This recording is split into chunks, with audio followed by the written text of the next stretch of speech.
Okay, so we have the STRATACACHE computer. Let me see if I can swing around and show you all the inputs. So it's a DC power input that's 24 volts, 3 amps, USB ports, network port, HDMI, and actually eSATA out. And here's an interesting one, display port. This is a fanless model. It doesn't get hot at all. It's been running all day. It does have a you can actually see all that right there. There's a 750 gig hard drive. They're all serialized, tested, working, all wiped clean. The mouse and keyboard connected to it via the USB port on the back.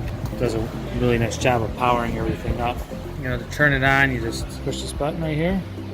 If you want to show the screen, show how it boots up. People like to see that. That's pretty cool. While it's booting Windows, I kind of wanted to show you the power adapter. That locks in at the back, which I'll show you in a minute. And here's the adapter. And it's kind of nice because it's a universal adapter there. It's 12 volts. I think that's 3 amps.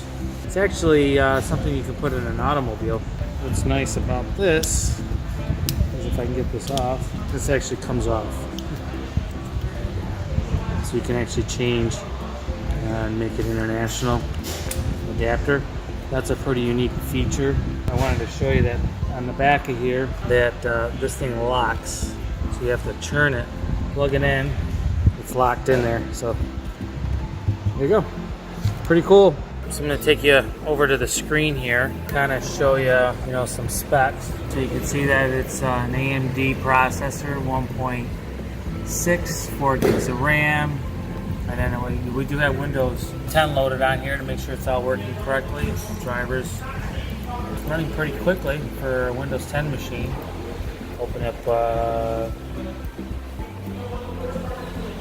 kind of, Word's already kind of loaded on here. It's a good little workstation. A lot of different types of uses, either commercial or personal use. We have over 500 of these ready to go. If you have any questions, let me know. We'll be in touch. Thanks.